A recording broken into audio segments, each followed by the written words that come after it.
मुंबई पोलिसांनी मोहरमच्या मिरवणुकीदरम्यान सामूहिक विषप्रयोगाचा एक मोठा कट उधळून लावत मुख्य आरोपी फैयाज प्रेमजी याला अटक केली आहे। फैयाज प्रेमजी याच्या पुण्यातील घराजवळ मोठ्या प्रमाणात उंदीर होते। त्यामुळे उंदीर मारण्यासाठी फैयाज प्रेमजी नेहमी झिंक फॉस्फाईड वापर करायचा अशी माहिती पोलीस सूत्रांची आहे। तर भायखळा झिंक फॉस्फाईड कॅप्सूल प्रकरण हे मोठ्या प्रमाणात चर्चेचा विषय ठरतंय। फैयाज प्रेमजी याचा पुण्यातील घराजवळ होते आणि मोठ्या प्रमाणात तिथे उंदीर असल्याचं सांगण्यात येते आणि त्यामुळे उंदीर मारण्यासाठी फैयाज प्रेमजी हे नेहमी झिंक फॉस्फाईडचा वापर करायचे अशी माहिती पोलीस सूत्रांनी दिलेली आहे। तर किती प्रमाणात झिंक फॉस्फाईड दिल्यावर शरीरावर काय परिणाम होतो याचा अभ्यास त्याने गुगल आणि AI वर केला होता। पोलीस सूत्रांनी अशी माहिती दिली आहे। तर त्याच झिंक फॉस्फाईडचा वापर करून त्याला लोकांना लक्ष्य करायचं होतं अशी देखील माहिती देण्यात येते। तर फैयाज प्रेमजीचं इंटरनॅशनल कनेक्शन सध्या उघड झालेलं आहे। फैयाजचा भाऊ इराकमध्ये नोकरीसाठी होता आणि त्याची बहीण आणि आई देखील इराकमध्ये स्थायिक झाल्यात। फैयाज अनेकदा नातेवाईकांना भेटण्यासाठी इराकला जायचा। पोलीस सूत्रांनी अशी माहिती दिली आहे। तर अलीकडच्याच काळात देखील तो इराकला गेला होता अशी माहिती देण्यात येते। काही वर्षांपूर्वीच त्याचा घटस्फोट झाल्याची माहिती आहे। तर फैयाज मागच्या काही दिवसांपासून फ्रस्ट्रेट होता अशी देखील माहिती सूत्रांकडून देण्यात येते।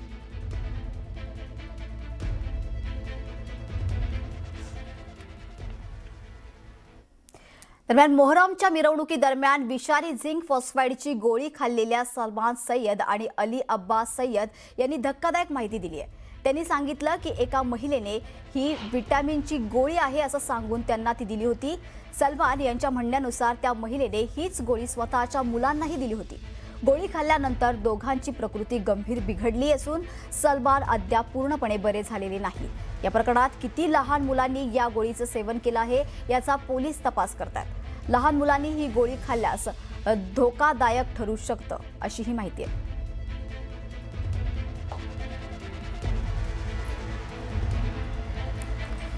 दरम्यान कॅप्सूल प्रकरणातील आरोपी फैयाज प्रेमजी ज्या हॉटेलमध्ये थांबला होता त्या हॉटेलमध्ये न्यूज 18 मराठी पोहोचली। डोंगरी इथल्या सन डॉर्मिटरी इथे फैयाज प्रेमजी याचा मुक्काम होता। याच हॉटेलमधून पोलिसांनी त्याला अटक केली आणि कॅप्सूल वाटून फैयाज याचं हॉटेलमध्ये नेऊन त्याला शांतपणे कॅप्सूल वाटून फैयाज हा हॉटेलमध्ये येऊन शांतपणे झोपला आणि याआधी देखील तो या हॉटेलमध्ये अनेकदा राहिल्याची माहिती समोर आली आहे। इथे त्याने 250 रुपये भाडं दिलं होतं। या सगळ्याचा आढावा घेतलाय आमचे प्रतिनिधी संकेत वरक यांनी। मुंबईत खरंतर एक धक्कादायक प्रकार घडला। मोहरमच्या मिरवणुकीमध्ये एका व्यक्तीने खरंतर काहींना इम्युनिटी बूस्टर, पेन किलर किंवा विटामिनच्या नावाने काही कॅप्सूल्स वाटल्या। एका महिलेला संशय आला म्हणून तिने त्यांना विचारलं की नेमकं काय आहे। तर त्या व्यक्तीने त्या महिलेला सांगितलं की या पेन किलर्स आहेत। त्या महिलेने ते कॅप्सूल्स उघडल्या, आतमध्ये फिकट करड्या रंगाची पावडर सापडली। त्यांना आधी वाटलं की ही बारूद आहे म्हणून त्यांनी जाळून पाहण्याचा प्रयत्न केला, ती जळली नाही। तर त्यांना संशय आला की कदाचित हे झिंक फॉस्फाईड असू शकतं। त्यांनी तात्काळ पोलिसांना कळवलं आणि पोलिसांनी देखील तात्काळ जी आहे ती ॲक्शन घेतली, आरोपींना देखील अटक केली। खरंतर या प्रकरणातला जो आरोपी आहे फैयाज प्रेमजी हा मूळचा पुण्याचा आहे, पण तो मुंबईत आला होता आणि मुंबईत डोंगरी भागातल्या या डॉर्मेटरीमध्ये तो थांबला होता आणि इथेच काही दिवस तो थांबून त्या मिरवणुकीमध्ये त्यांनी सहभाग घेतला होता। मिरवणुकीत तो गेला होता आणि त्या मिरवणुकीमध्ये त्यांनी त्या कॅप्सूल्स ज्या आहेत त्या कॅप्सूल्स वाटल्या। खरंतर 30,000 लोकांना संपवण्याचा प्लॅन होता का असा संशय इथे बळावला, कारण की 30,000 गोळ्यांची ऑर्डर्स त्यांनी दिली होती। जवळपास 14,900 गोळ्या ज्या आहेत त्या पोलिसांनी, जे कॅप्सूल्स पोलिसांनी जप्त केल्या। आपण या डॉर्मेटरीमध्ये आतमध्ये येऊया। ही ती डॉर्मेटरी आहे दोस्त, ही ती डॉर्मेटरी आहे ज्या डॉर्मेटरीमध्ये ती व्यक्ती जी आहे म्हणजे कोण तर फैयाज प्रेमजी थांबली होती। ही या डॉर्मेटरीचे ते मॅनेजर आहेत।